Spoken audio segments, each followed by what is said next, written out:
Imagínate la siguiente escena. Es el mes de abril del año 70 después de Cristo. Tu ciudad Jerusalén está rodeada por tres grandes murallas. Tu ciudad parece invencible hasta que los romanos llegan y destruyen dos de esas tres murallas. Te queda solo una muralla. Prácticamente quedas expuesto tú, tu familia y todos tus amigos. En el mes de agosto, los romanos destruyen la tercera muralla. Quedas sitiado. Prácticamente tu ciudad está en manos de los romanos. Matan a 1 millón de personas y a más de 700.000 las llevan prisioneras. Y la pregunta a todo esto, ¿y Dios dónde está cuando su pueblo que dice amar sufre tanto? La lección de esta semana nos va a revelar una estrategia del diablo para destruir a Cristo y a su pueblo. Esa estrategia no solamente la usó en el pasado, sino que también la usa en el presente. Pero si nosotros conocemos de qué manera defendernos de esa estrategia, nada nos va a detener. ¿Estás listo para conocer de qué tratamos en esta semana? Quédate conmigo. Aquí iniciamos el comentario de la Escuela Sabática.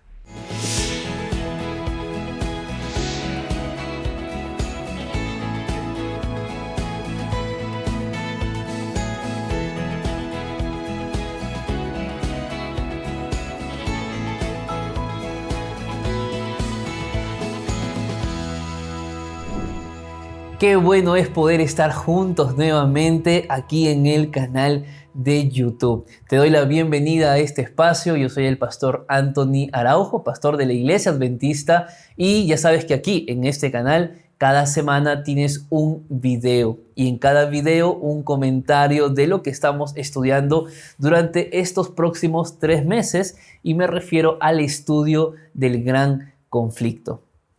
Ya la semana que pasó hemos tenido un panorama más amplio acerca de lo que es el gran conflicto, de cómo el diablo cayó a la tierra, cómo el pecado entró en el mundo y cómo Cristo se convirtió en nuestro sacrificio, en nuestra redención por nuestros pecados. En esta semana veremos que como el diablo no pudo con Jesús, el diablo ahora intenta destruir a la iglesia de Jesús. Así que vamos a tener ese tema en esta semana, pero antes de empezar, si por primera vez estás en este canal, si alguien te invitó o llegaste de casualidad por aquí, yo quiero invitarte a que te quedes, a que seas parte de la familia. Ya somos más de 85.000 personas suscritas en este canal. Te invito a que te puedas suscribir, a unirte a nosotros, a compartir este video y a comentar también al final del video qué te pareció el estudio de la semana, qué reflexión tú encuentras de lo que vamos a estudiar. Y antes de empezar, yo quiero agradecer a la Iglesia del Buen Pastor en Tumbes. Estuve con ellos durante esta semana que pasó.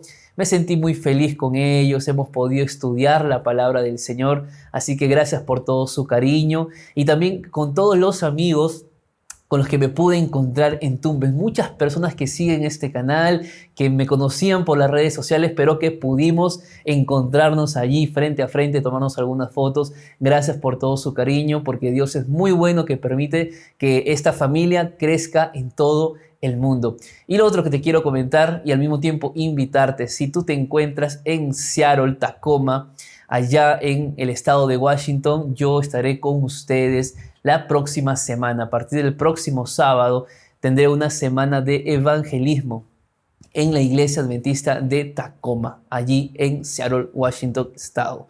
Si quieres acompañarme, te invito a que puedas estar conmigo. Tendremos una semana muy especial estudiando una serie de 8 temas acerca de la vida de Pedro, de la gracia transformadora de Cristo a Pedro. Así que hay mucho por contarte, pero vamos a empezar ya con el estudio. Así que, ¿dónde estás? Cierra tus ojos y vamos a orar. Padre que estás en el cielo, muchas gracias porque podemos encontrarnos nuevamente a través de este canal para estudiar tu palabra. Y como cada semana hasta aquí, Señor, seas tú quien hable a nuestra mente y a nuestro corazón. Seas tú quien nos ayude a encontrar el propósito del por qué estamos donde estamos y cuál es la misión que tú tienes para cada uno de tus hijos. Bendice a mis amigos al otro lado de la pantalla, donde quiera que estén, abrázalos, Señor. Dales paz a sus corazones, escucha sus oraciones y que la lección sea una lección de crecimiento espiritual. En el nombre de Jesús. Amén, Señor. El día domingo de la lección lleva por título Un Salvador con el corazón roto. Y es básicamente una expresión de lo que Jesús sintió cuando Él estuvo aquí en la tierra. Jesús tenía siempre muy claro el propósito de su venida. Él sabía que había venido para buscar y salvar al que se había perdido. Pero tristemente fue el pueblo de Dios que no lo recibió. Juan capítulo 1, versículo 11 dice que a los suyos vino y los suyos no lo recibieron, los suyos lo rechazaron. No solamente lo rechazaron, sino que lo llevaron hasta la muerte y muerte de cruz.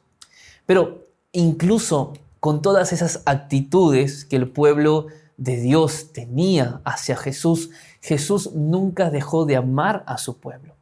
Jesús siempre estuvo lleno de misericordia, empatía y compasión para que el pueblo se diera cuenta de que estaba rechazando no a alguien simplemente, sino que estaba rechazando a Dios.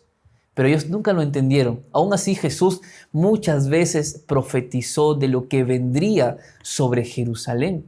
Y en la lección del día domingo vamos justamente a ver uno de estos textos cuando Jesús habla de lo que ocurriría con Jerusalén. Veamos qué dijo Jesús. Quiero invitarte a que abras tu Biblia y busques conmigo Lucas capítulo 19, versículos 41 al 44, que dice así. Cuando llegó cerca de la ciudad, al verla, lloró por ella y dijo, si también tú conocieras, a lo menos en este tu día, lo que es para tu paz. Pero ahora está encubierto a tus ojos. Vendrán días sobre ti cuando tus enemigos te rodearán con cerca, te sitiarán y por todas partes te estrecharán. Te derribarán a tierra y a tus hijos dentro de ti y no dejarán piedra sobre piedra, por cuanto no conociste el tiempo de tu visitación. Aquel llanto de Jesús, aquel lloro que menciona el texto bíblico, era una muestra del amor que Jesús sentía por su pueblo y era una muestra de tristeza por lo que iba a suceder más adelante. Jesús tenía toda la disposición de que su pueblo entendiera que Él era el Mesías, que Él había venido a salvarlo de los pecados. Pero el pueblo no entendió. Por eso Jesús dice, pero ahora está encubierto a tus ojos. No es que Cristo no quería revelarles su misión a ellos, sino que era el pueblo que no quería escuchar la misión que Jesús tenía para ellos. Y tristemente, como no conocieron, como dice el texto bíblico, el tiempo de su visitación, como no entendieron el propósito y la misión de Cristo aquí en la tierra, las consecuencias vinieron. ¿Por qué estoy ahondando en este punto? Porque muchas veces nos hemos acostumbrado a mirar el carácter de Dios de una forma muy limitada, muy estrecha. Y cuando hacemos eso, no tenemos un juicio correcto de quién es Dios. ¿Por qué menciono esto? Porque mucha gente dice, ¿y dónde estaba Dios cuando los romanos destruyeron a su pueblo? ¿Y dónde estaba Dios cuando el diluvio llegó? ¿Y dónde estaba Dios cuando esto y cuando lo otro? Yo entiendo que muchas veces las acciones de Dios no siempre sean como uno espera. Pero tú te vas a dar cuenta que detrás de cada juicio que Dios hace, porque el diluvio fue un juicio, porque la caída de Jerusalén fue un juicio, antes de cada juicio, la gracia de Dios está presente.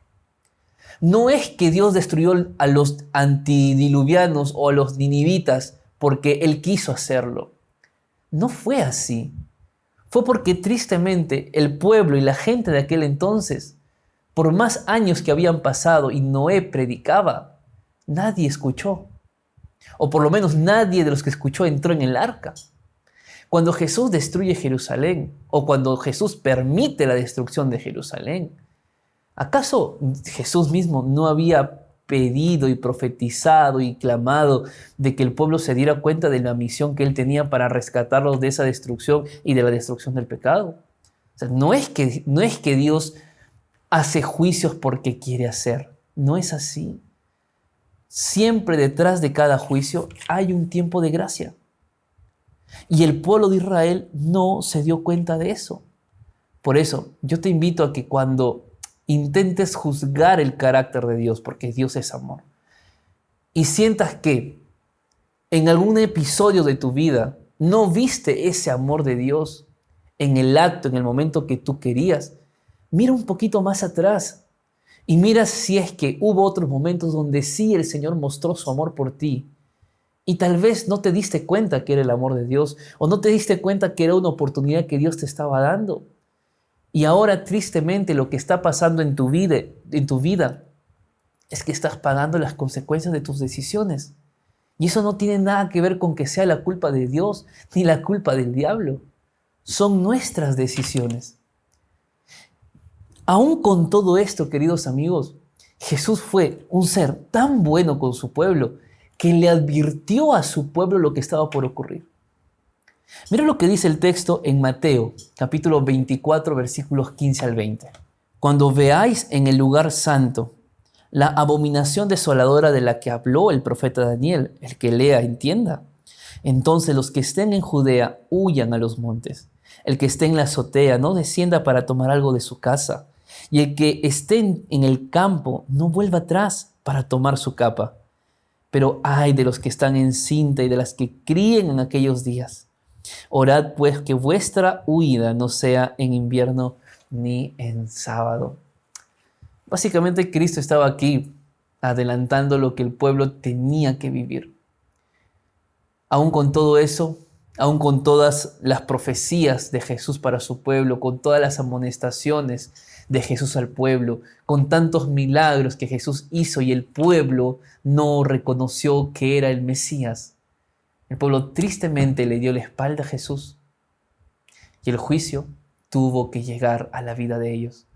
Entonces, no se trata de que Dios es malo. No es que el carácter de Dios sea egoísta. Dios ama a su pueblo. Y cuando tú sufres, Jesús también sufre contigo. Y cuando tú lloras, Cristo también llora a tu lado.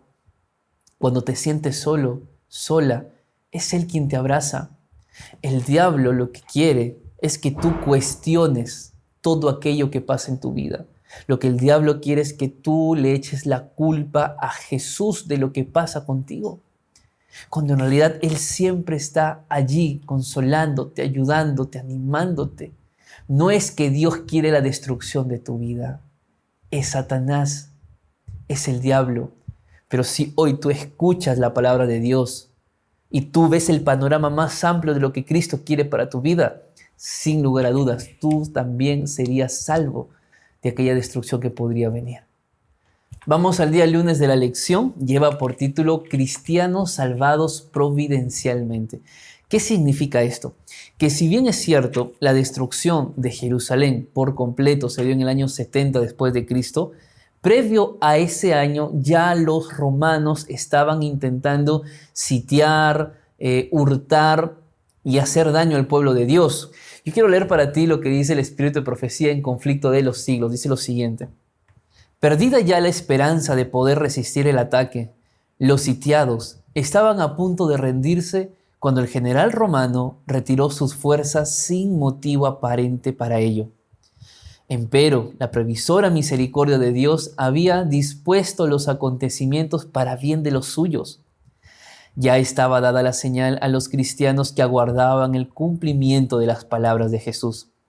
Y en aquel momento se les ofrecía una oportunidad que debían aprovechar para huir, conforme a las indicaciones dadas por el Maestro. Los sucesos se desarrollaron de tal modo que ni los judíos ni los romanos hubieran podido evitar la huida de los creyentes. Habiéndose retirado Cestio, los judíos hicieron una salida para perseguirle y entre tanto que ambas fuerzas estaban así empeñadas, los cristianos pudieron salir de la ciudad, aprovechando la circunstancia de estar los alrededores totalmente despejados de enemigos que hubieran podido cerrarles el paso. ¿Qué es lo que Elena de White está diciéndonos?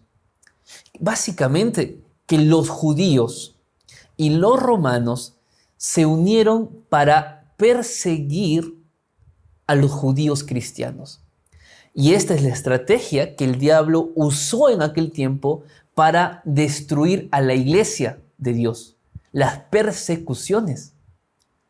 Gracias a Dios, cuando parecía que todo estaba listo para destruir a los judíos cristianos, todos ellos escaparon. Pero los judíos que habían quedado, que estaban persiguiendo a sus compatriotas junto con los romanos, estos romanos se encargaron de destruir a estos judíos en el año 70. ¿Te das cuenta?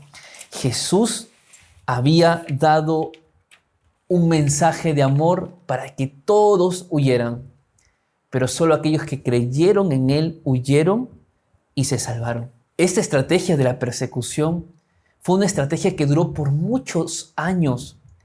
Los emperadores romanos en grandes cantidades tomaban prisioneros a los judíos, los quemaban a los judíos, los perseguían hasta la muerte, les hacían la vida imposible. Pero con todo eso Dios estaba presente. Pero la gran pregunta es, ¿qué hacía que estos judíos cristianos que eran perseguidos siguieran confiando en Dios? ¿Por qué no se rindieron? ¿Por qué no tiraron la toalla? ¿Por qué en medio de la persecución ellos no dijeron, ¿dónde está Dios para que nos ayude? ¿Por qué no pasó eso? Por una simple razón. Vamos conmigo, acompáñame. Apocalipsis, capítulo 2, versículo 10. No temas lo que has de padecer. El diablo echará a algunos de vosotros en la cárcel para que seáis probados, y tendréis tribulación por 10 días. Sé fiel hasta la muerte, y yo te daré la corona de la vida. Lo que hacía que los judíos cristianos se mantuvieran firmes a Dios, pase lo que pase, es porque ellos comprendían muy bien que las pruebas iban a ser parte de su vida. Cuando ellos decidieron aceptar a Jesús en su corazón, ellos nunca pensaron que las pruebas serían una opción. Ellos supieron que las pruebas iban a estar presentes. Y es el mismo mensaje para ti y para mí. Tú que ya te entregaste a Cristo, tú que estás conociendo a Cristo y te vas a bautizar o ya eres bautizado, probablemente te habrás dado cuenta que muchas veces las pruebas más grandes empiezan cuando tú te entregas a Cristo. Y es porque Cristo nunca dijo que no seríamos probados. Cuando tú lees Apocalipsis 2:10, que es el texto que hemos leído, Jesús no les dice, mire, parece que van a ser probados. Jesús no les dice, mira, de repente van a ser probados. No, Él dice, serán probados. Las pruebas no son nunca una opción.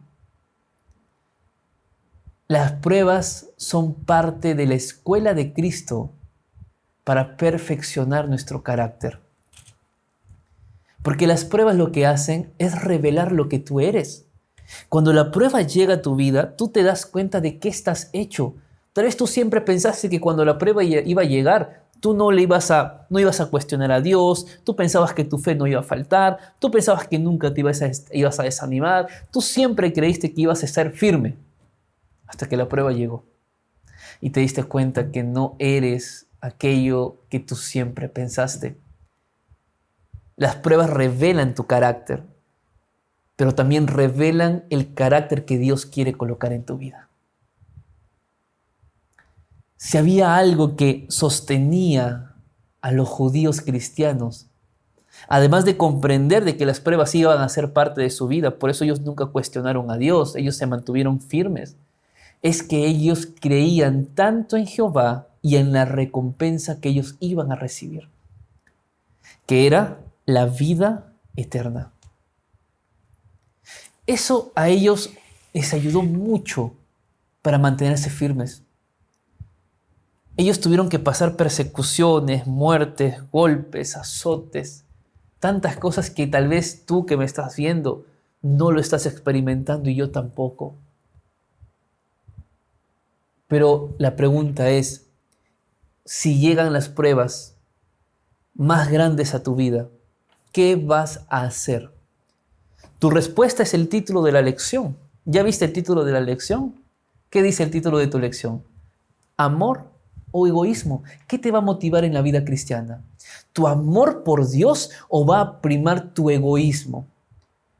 Tu amor por Dios va a hacer que tú vayas a donde Él quiere que tú vayas. Así haya pruebas, luchas, dificultades, por el amor que sientes por Jesús, tú vas a ir. Pero el egoísmo te dice, no, yo estoy bien acá. No, yo estoy tranquilo, yo no quiero más pruebas, no quiero más problemas. Yo ya estoy bien. Y comienzas a sacar a Jesús del primer lugar de tu vida y comienzas a colocar tus planes en primer lugar, tus sueños, tus planes, lo que tú quieres. Y Cristo queda allí, en un segundo, tercero, cuarto, quinto lugar en tu vida. ¿Qué decides? Los cristianos del primer siglo decidieron amar a Dios y Dios los cuidó. El día martes de la lección lleva por título Fieles en medio de la persecución. Como vimos en el día anterior, ellos decidieron mantenerse firmes, fieles a pesar de lo que estaban viviendo. Ahora es interesante que ni la persecución detuvo al pueblo de Dios. De hecho, estadísticamente hablando, el periodo de la iglesia, o mejor dicho, la iglesia creció más porcentualmente en el periodo de los apóstoles. Es verdad, hoy la iglesia crece, la gente sigue llegando a la iglesia, la gente está bautizándose en muchos lugares, en otros se vuelve un poco más complicado, más desafiante. Pero fue en la iglesia de los apóstoles, en el tiempo de los apóstoles, que la iglesia creció en gran manera. Si nos veamos dos ejemplos. El primero está en Hechos 2:41.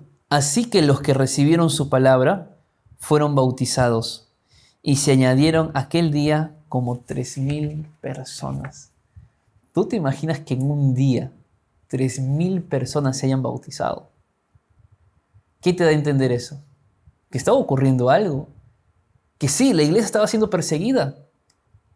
Que la iglesia estaba siendo atacada por los romanos o por el diablo mismo, si quieres. Pero ni con todo eso el pueblo dejó de predicar. Vamos a ver otro ejemplo. Capítulo 4 de Hechos, versículo 4. Pero muchos de los que habían oído la palabra creyeron, y el número de los hombres era como 5,000. Ya no eran 3,000, ahora son ¿cuántos? 5,000. Y así la iglesia fue creciendo. Tú y yo estamos donde estamos y pertenecemos a la iglesia a la cual pertenecemos gracias a que más de uno de ellos murieron de la peor manera posible. Pero ni eso los limitó a cumplir su misión. Si nosotros queremos hacer una lista de emperadores que los persiguieron, podríamos hablar de Nerón, de Trajano, de Adriano, de Diocleciano, de Marco Aurelio, hasta que aparece, gracias a Dios, digámoslo así, Constantino, que fue el que sella o firma el edicto de Milán, donde a través de ese edicto pide paz para los judíos cristianos, a tal punto que él se declara cristiano, se bautiza, declara el día domingo como día de reposo. Pero si alguien permitió que la persecución parara, fue justamente Constantino. Mira, los discípulos soportaron amenazas, los discípulos soportaron encarcelamientos, persecuciones, la muerte misma. Pero donde un cristiano moría, 10 se levantaban. Donde 10 cristianos morían, 100 se levantaban. Y los romanos perdían el control. Ellos pensaban que matando a los cristianos, eso traería temor a los cristianos, a los judíos cristianos, y con eso ellos empezarían a extinguirse uno por uno, y no fue así. Se equivocaron. Mira, si nosotros, mis hermanos, valoráramos un poquito más todo lo que ellos hicieron, si valoráramos lo que les costó a ellos vivir,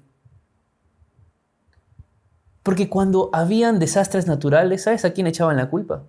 A los cristianos. Cuando algo malo sucedía en Roma, ¿sabes a quién echaban la culpa? A los cristianos.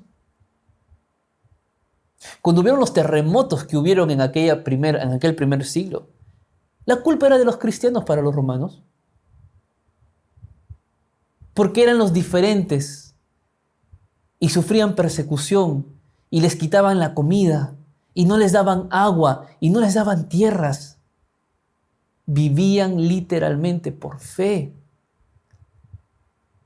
Hoy tú y yo no vivimos una situación como esa. Y parece que el egoísmo tomó ya posesión de nuestra vida. No hacemos más nada por Dios. No compartimos el mensaje con nadie. Nuestra vida cristiana se resumió a ir al templo un día a la semana y ahí se acabó. No nos hemos preocupado por crecer espiritualmente, por cambiar el carácter, nada. Mientras que aquellos hombres que hasta dieron su vida, ellos amaban tanto a Dios. Por eso la reflexión de la semana va a ser esa. ¿Amor o egoísmo? ¿Qué te va a motivar de aquí en adelante? Vamos al día miércoles de la lección. Lleva por título Asistencia a la comunidad. Una de las cosas que permitió que la iglesia creciera a pesar de las persecuciones fue que ellos tenían en común todas las cosas. Cuando tú ves a los discípulos, ellos cuando andaban con Jesús, cuando caminaron esos 3 años con Jesús, ellos nunca entendieron el propósito de Jesús, peor el de ellos. De hecho, tú vas a ver más de una vez que ellos se peleaban por saber quién iba a ser el mayor. Ellos se peleaban por saber quién iba a estar a la derecha y quién iba a estar a la izquierda cuando Jesús pusiera su reino terrenal.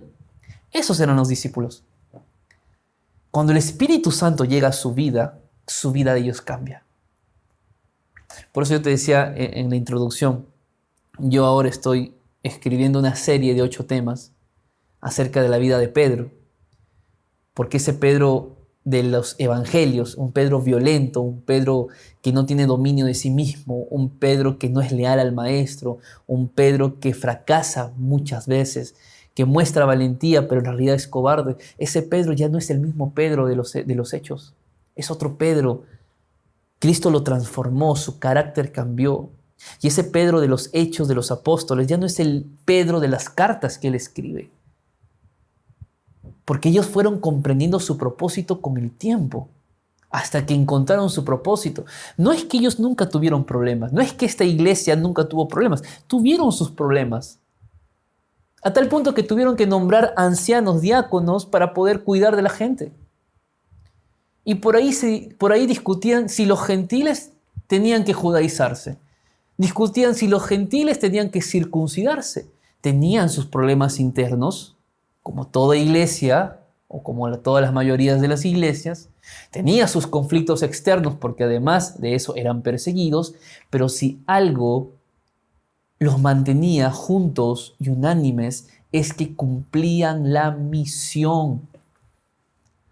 Hermanos queridos, una iglesia que no cumple la misión es una iglesia que muere. Los problemas en la iglesia se solucionan cuando la iglesia en su mente recuerdan que todos son un solo cuerpo y todos tienen un solo propósito.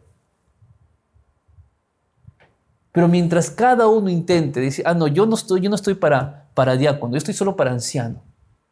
No, yo no puedo hacer este cargo. A mí me elige si yo tengo este cargo. Por favor, ¿a dónde vamos a llegar?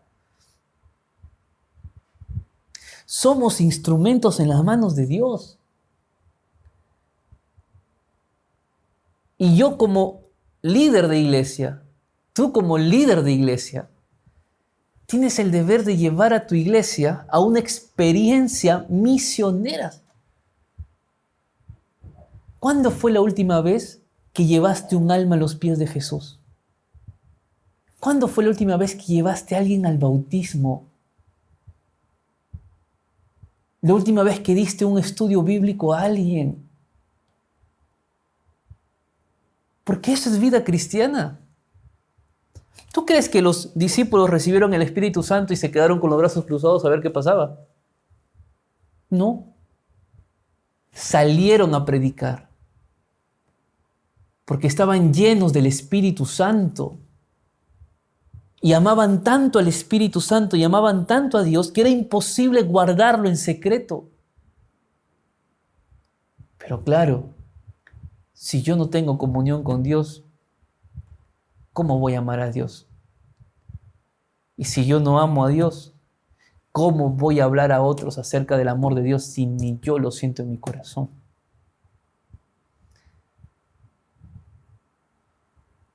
Me gusta mucho esta iglesia apostólica porque esta iglesia era una iglesia que estaban juntos y unánimes.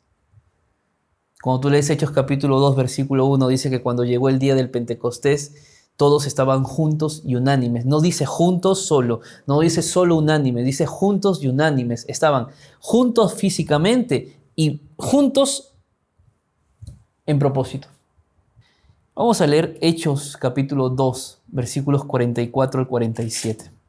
Todos los que habían creído estaban juntos y todos tenían en común todas las cosas. Vendían sus propiedades y sus bienes y los repartían a todos según la necesidad de cada uno. Perseveraban unánimes cada día en el templo y partiendo el pan en las casas comían juntos con alegría y con sencillez de corazón. Lo que marcaba a esta iglesia era la humildad, era la unidad, era el compañerismo. Cuando tú lees Hechos 2, 42, dice que perseveraban en la comunión unos con otros. Comunión viene de la palabra griega koinonia. Koinonia es comunidad y comunidad es estar juntos. Necesitamos alcanzar a las comunidades de nuestra iglesia, con nuestra iglesia. Necesitamos predicar el Evangelio. Y más que predicar el Evangelio, vivir el Evangelio. Los cristianos predicaban, pero por sobre todo vivían. ¿Y cómo lo vivían? Siendo compasivos, ayudando a otros. Y eso es lo que Dios quiere que su iglesia haga en este tiempo. No podemos limitarnos a llegar un sábado, a escuchar un mensaje, un sermón y a la casa, se acabó. No, eso no es vida cristiana. Vida cristiana es yo buscando a otro para Jesús. Hablándole de Jesús a otro. Predicándole de Jesús a otro. Viviendo el cristianismo y con mi vida enseñándole a otro. Por eso, amor o egoísmo, ¿qué nos va a motivar a vivir la vida cristiana? Llegamos al día jueves de la lección, lleva por título Un legado de amor.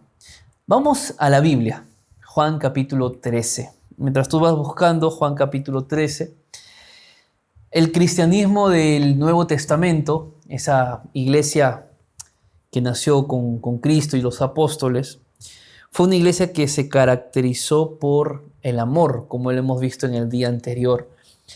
Pero los discípulos o los apóstoles y la primera iglesia cristiana empieza a vivir el amor después de mucho tiempo. No es que el deseo de amarse unos a otros había nacido entre ellos. Fue el Espíritu Santo quien había colocado amor en el corazón de ellos, porque el fruto del Espíritu es el amor.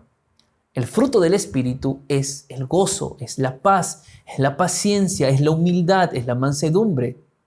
Si quiero una iglesia que se ame, si quiero una iglesia que deje de pelearse, si quiero una iglesia que sea humilde, una iglesia que aprenda a dominar sus palabras, necesito el Espíritu Santo, porque el fruto es del Espíritu. Y Jesús ya había hablado de esto con los discípulos. Yo te dije que los discípulos andaban desenfocados.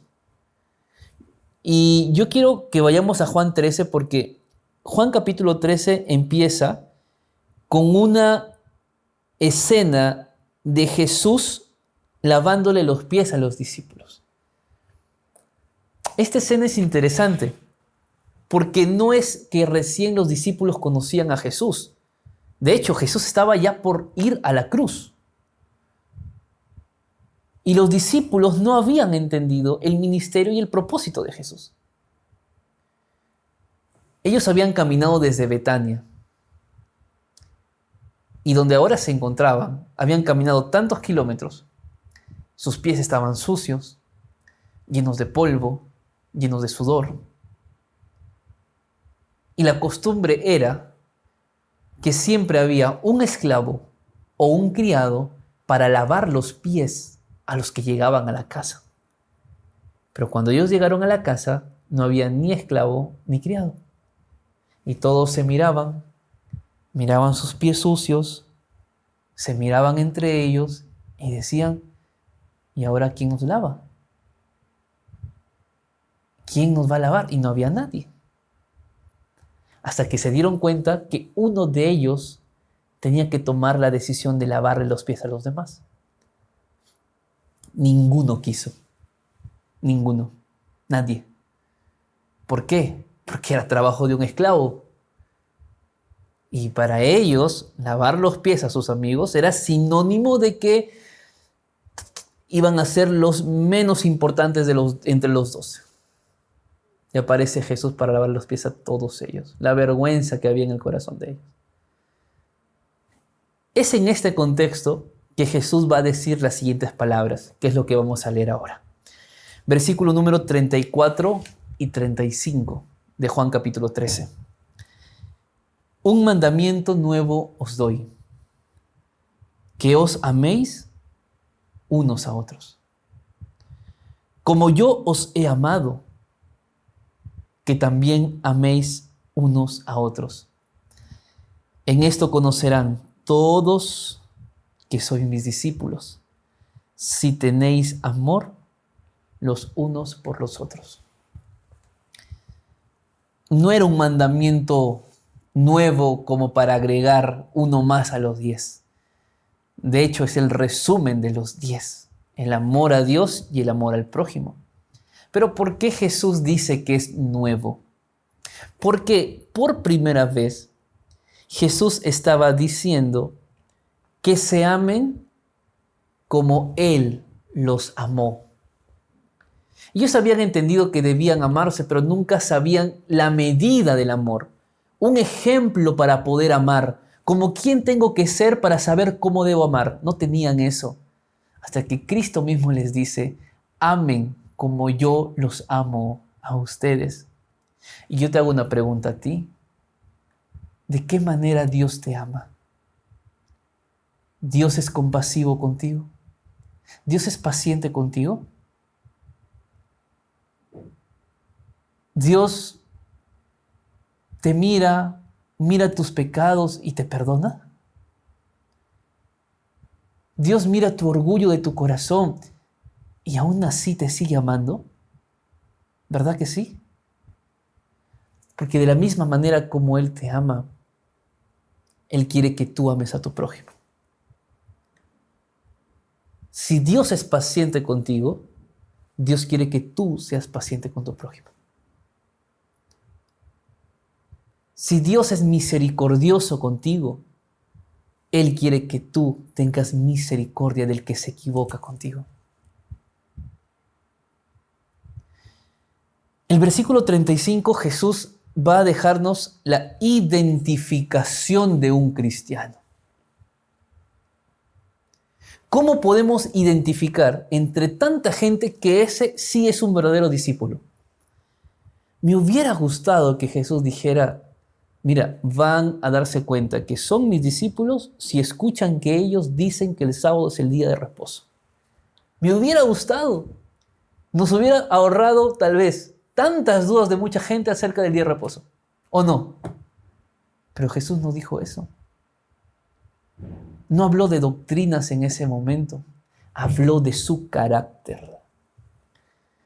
Y Jesús dijo, se van a dar cuenta que alguien es mi discípulo si ama a su prójimo. No es que no es importante la doctrina, no es que no es importante la profecía, Claro que es importante, son nuestros fundamentos, pero en mi vida práctica, ¿de qué me sirve saber tanto, conocer tanto, si en mi corazón hay odio, si en mi corazón hay rencor, si en mi corazón quiero cometer venganza?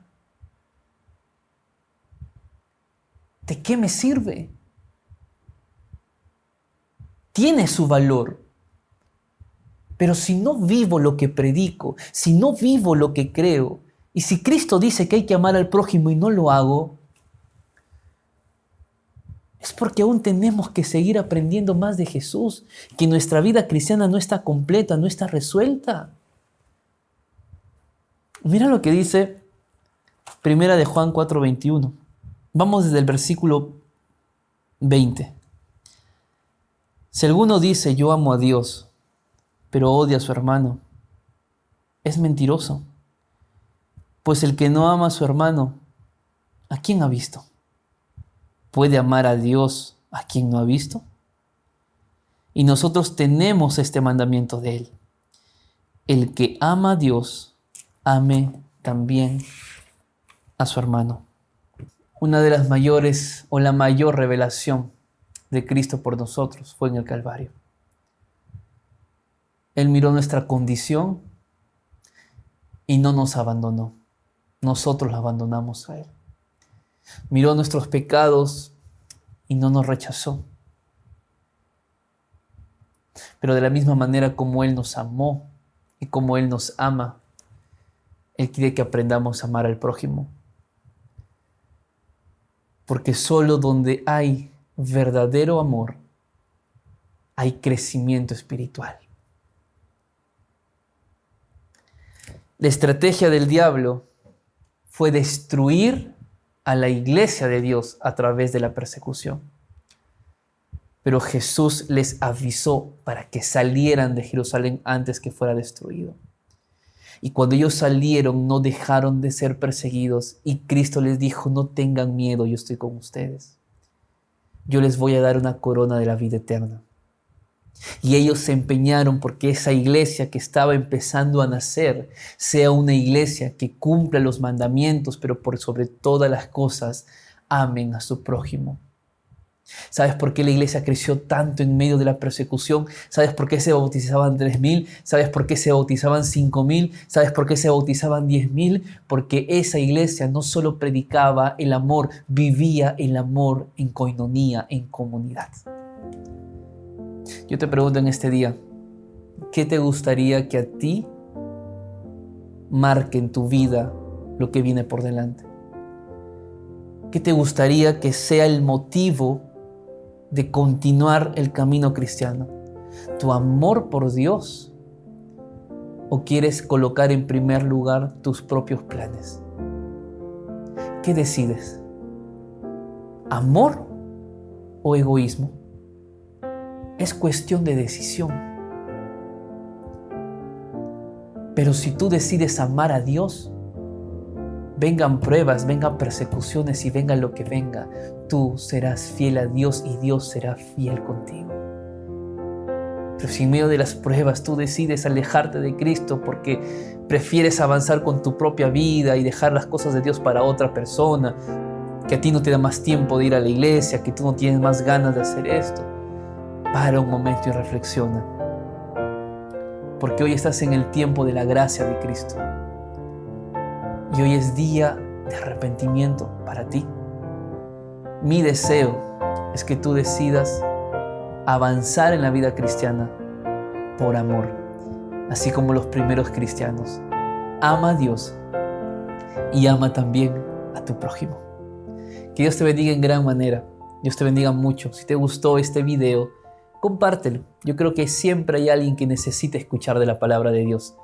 Y cuéntame, ¿qué te pareció la lección de esta semana?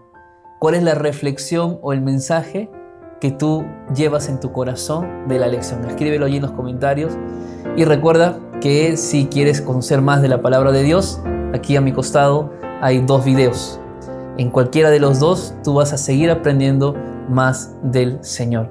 Únete a mi canal y conmigo será hasta la siguiente semana. Que Dios te bendiga. Chao, chao.